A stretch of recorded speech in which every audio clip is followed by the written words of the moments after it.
Congratulations on your new fams. We're so excited for y'all to get to know each other and build community together this year. So, as you all know, the first part of building community is making sure everyone feels welcome, safe, respected, and supported, otherwise known as creating a culture of care.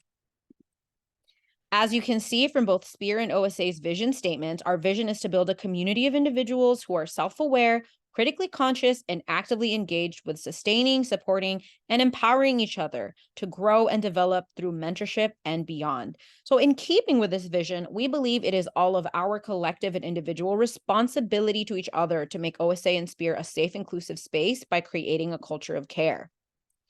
Tonight, you're going to be discussing with your OSA fams how you'd all like to create a safe, inclusive space with and for each other. So, part of that conversation will involve reading, discussing, and signing Spear's general agreement on creating a culture of care and harm prevention within our spaces. So, I'll be going over now the main points of the agreement and Spear's protocol in these following slides, starting with some important words and their guiding descriptions. So, first, Spear aims to build a culture of care in which asking for everyone's consent to participate is normalized, expected, encouraged, and required with respect to each person's specific boundaries. Consent is affirmative, enthusiastic, honest, conscious, voluntary, sober, non coerced, continual, and revocable. Consent cannot be granted if one party is underage, coerced or pressured, incapacitated, unable to communicate, or unable to understand the nature of the activity due to multiple factors. The second definition I'm going to be giving to you all is harmful and prohibited behavior. So Spear recognizes this behavior as any intentional or reckless physical or non-physical conduct towards any person that would make a reasonable person fear for their own or another's health and safety, including assault or repeated abusive behavior of a sexual nature or otherwise. So full detailed descriptions of these words and terms can be found in Spear's general agreement, which again, you'll be looking at in just a little bit. So whether you're a mentor, a mentee, fam member, or family head, it is our job to keep each other safe and supported by understanding our responsibilities and keeping each other accountable to OSA mentorship's protocol. So first, we have OSA's preventative measures. First, your OSA fam heads are trained in Title IX in creating a culture of care and consent, in harm, SVSH prevention, and relevant resources. Second, and this is where all of you come in, all OSA fams will discuss protocol and set ground rules and expectations tonight in your family discussions. And finally, all OSA participants will read and sign the Spear General Agreement prior to participating in events. And again, you'll get a chance to look at that in just a little bit. Next, as part of our ongoing measures, it's important that all OSA participants understand that they're responsible for the following. And again, this is just to create our safe, inclusive space before we start events. First, understanding the full meaning of consent and harmful prohibited behavior before participating. Second, prioritizing the safety and comfort levels of all fam members at all times, which includes checking in with each other continuously throughout activities, being ready to intervene or seek help in situations of possible harm. Third, creating a collaborative, judgment and pressure-free environment when attending family events and when planning them. And finally, recognizing and respecting everyone's boundaries, including brainstorming various alternative options for family activities that everybody feels comfortable and safe participating in.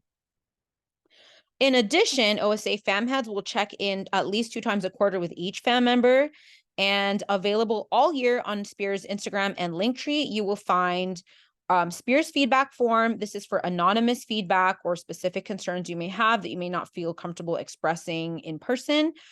You will find Spear's list of resources for a culture of care and consent and for anyone who experiences harm or SVSH, and also a copy of Spear's general agreement. It is also important for everybody to know that OSA fam heads do have reporting responsibilities to Title IX and other appropriate authorities.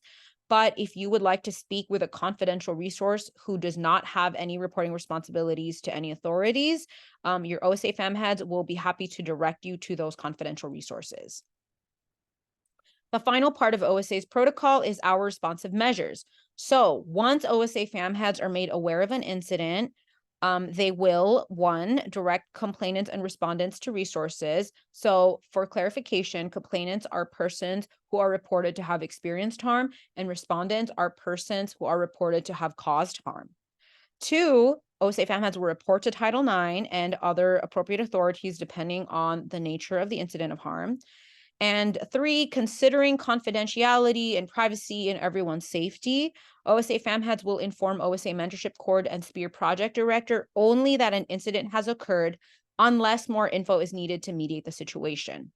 4th, OSA fam heads will kindly ask the respondents if they are in the families to step back from the FAMs for a reasonable amount of time until a response plan has been developed through collaborative discussions with the complainant, the respondent, and only if necessary, the FAMs, and not necessarily all of those groups together in one discussion. This could be a series of collaborative discussions with those involved separately or together, depending on everyone's level of comfortability. Please note that responsive actions will be decided and carried out on a case-by-case basis. So when you get into your family groups tonight, after you get the chance to introduce yourselves to each other, your OSA fam heads will be leading a discussion with these guiding questions. This will be your chance to ask any questions about our protocol, your chance to create ground rules and expectations that make everybody in your fams feel loved and welcome and safe. And it is also your time to read and sign SPEAR's general agreement, acknowledging your understanding of the protocol, your responsibilities, and your commitment to building a culture of care and harm prevention within SPEAR. So please scan the following QR codes and be ready to pull these up during your family discussion. Thank you so much for your commitment to making SPEAR a safe and inclusive space, and we're so excited to build community with you this year.